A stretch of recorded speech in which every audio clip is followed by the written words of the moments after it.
নমস্কার, আপনারা দেখছেন ভয়েস অফ অনির্বাণ, আমার ছোট্ট ইউটিউব চ্যানেল। সঙ্গে আমি অনির্বাণ চৌধুরী। আজকে সকাল থেকে সারাদিন খুব পরিশ্রান্ত, নানান কাজে ব্যস্ত ছিলাম, কিন্তু আমি বাধ্য হয়ে আমার সমস্ত ক্লান্তিকে ভুলে একটি প্রতিবাদ করতে আপনাদের কাছে এলাম। প্রতিবাদ করা প্রয়োজন, উচিত একজন মানুষ হিসাবে। সেই জন্যই আপনাদের কাছে আসা। আমার দু চারটে কথা আমি বলবো, এবং তার আগে আপনাদের কাছে আরেকবার হাত জোড় করে অনুরোধ করছি, যারা এখনো পর্যন্ত আমার এই ইউটিউব চ্যানেলটাকে সাবস্ক্রাইব করেননি তারা অনুগ্রহ করে আমার ইউটিউব চ্যানেলটাকে সাবস্ক্রাইব করে পাশের বেল আইকনটাকে প্রেস করবেন। আপনারা জানেন যে বসিরহাট কেন্দ্রে বিজেপি প্রার্থী করেছে রেখা পাত্রকে। এই রেখা পাত্র একজন অর্থনৈতিকভাবে পিছিয়ে পড়া এবং তফসিলি জাতির মানুষ, প্রত্যন্ত গ্রামের, সন্দেশখালীর প্রত্যন্ত গ্রামের মানুষ। এই মহিলা এমনই একজন মহিলা যিনি দীর্ঘদিন ধরে ওই সন্দেশখালী অঞ্চলের বাঘ এখন বেড়াল হয়ে ইডির হাতে বন্দি। সম্ভবত তাকে তিহারেও নিয়ে যাওয়া হবে বলে শুনেছি। তো সেই শাহজাহান এবং তার বাহিনীর হাতে যখন দিনের পর দিন, মাসের পর মাস, বছরের পর বছর সন্দেশখালীর প্রত্যন্ত অঞ্চলের মানুষেরা অত্যাচারিত, বঞ্চিত, শোষিত হয়েছে, তাদের জমিগুলোকে লুট করা হয়েছে, তাদের জমিতে নোনা জল ঢুকিয়ে ভেড়ি বানিয়ে নেওয়া হয়েছে, তাদেরকে জোর করে টিপসই দিয়ে জমিগুলোকে দখল করে নেওয়া হয়েছে। সেই অঞ্চলের গরিব মা বোনেদের, বিশেষ করে যারা একটু দেখতে সুন্দর, তাদেরকে পিটে খাওয়ার অছিলায় দিনের পর দিন, মাসের পর মাস, বছরের পর বছর ওই তৃণমূলের পার্টি অফিসে নিয়ে গিয়ে তাদেরকে শারীরিকভাবেও নানান রকমভাবে লাঞ্ছনা করা হয়েছে।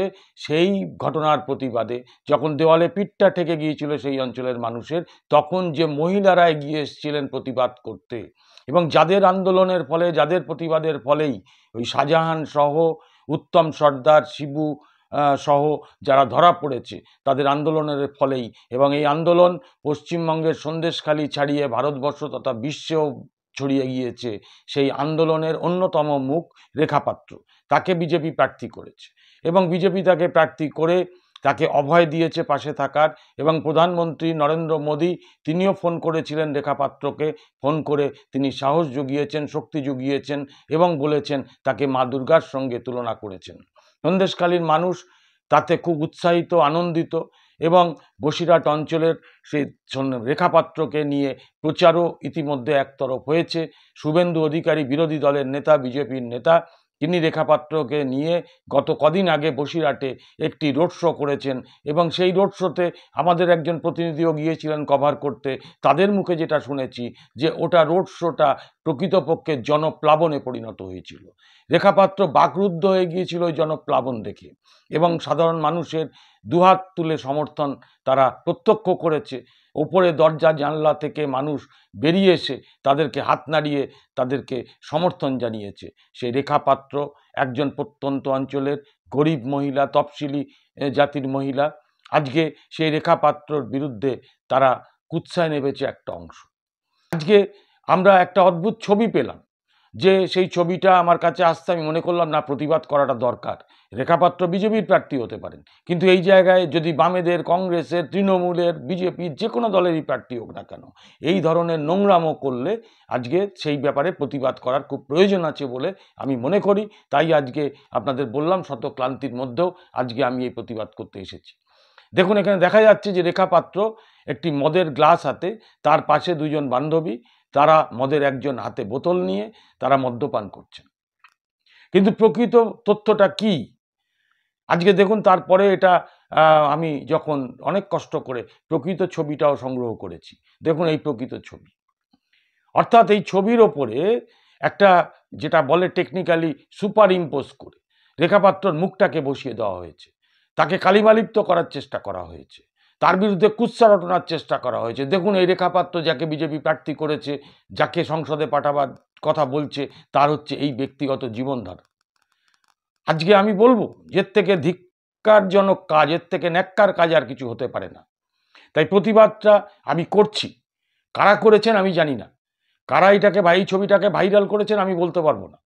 তবে আপনারা যারা দেখছেন তারা যদি মনে করেন যে আপনাদের যদি কোনো সন্দেহ হয়, আমার যেমন একটা সন্দেহ হচ্ছে, আপনারা যদি মনে করেন যে আপনাদের কারুকে এতে সন্দেহ হয়, আপনারা নিশ্চয়ই আপনাদের কমেন্ট বক্সে জানাবেন এবং এই কাজ যথাযথ হয়েছে কিনা, উচিত হয়েছে কিনা সেটাও নিশ্চয়ই আপনারা জানাবেন এবং আপনাদের কাছ থেকেও প্রতিবাদটা আমরা নিশ্চয়ই চাই। আমি এইটুকু খালি আপনাদের বলবো যে রেখা পাত্রকে ওরা ভয় পেয়েছে, যারা এই কাজ করছে তারা রেখা পাত্রকে ভয় পেয়েছে। রেখা পাত্র জয় সম্পর্কে তারা নিজেরা বুঝে গেছে সুনিশ্চিত, এবং রেখা পাত্র যারা এটা করছে রেখা পাত্র তাদের তৃতীয় স্থানে নিয়ে আসবেন এই আশঙ্কার জায়গা থেকে দাঁড়িয়ে। পায়ের তলার মাটি যখন নড়ে গেছে তখন তারা এই কাজটা করছেন। তাই আমি বলি, এর আগে কল্যাণ ব্যানার্জিও আজকে বিজেপির প্রার্থী জাস্টিস অভিজিৎ গাঙ্গুলির ব্যক্তিগত জীবন নিয়ে, তার স্ত্রী কেন থাকেন না, এইসব নিয়ে কুৎসা করেছেন। যত ভয় পাবে তত ওরা কিন্তু এই ধরনের কাজ করবে। আমরা যারা সাধারণ মানুষ আমরা এর প্রতিবাদ করব। আপনাদেরও চাই এই প্রতিবাদের পাশে জবাব দেবেন মানুষ। রাজনৈতিকভাবে আপনারা লড়াই করুন, প্রত্যেককেই বলি। ব্যক্তি কুৎসা, ব্যক্তি অপপ্রচার এগুলো করবেন না। আর বিজেপির নেতৃত্বের কাছে একটা অনুরোধ রেখে আমার এই বক্তব্য আমি শেষ করব, সেটা হচ্ছে এই ব্যাপারে আইনানুগভাবে যা এগোবার দরকার, একজন দলীয় প্রার্থীর বিরুদ্ধে, একটা মহিলার বিরুদ্ধে এই ধরনের অপপ্রচারের আপনারা নিশ্চয়ই আইনি ব্যবস্থার পথে হাঁটবেন বলে আমি আশা করি। আজকের দিন এই অবধি থাক, পরবর্তী এপিসোডের জন্য আবার আসবো। নমস্কার।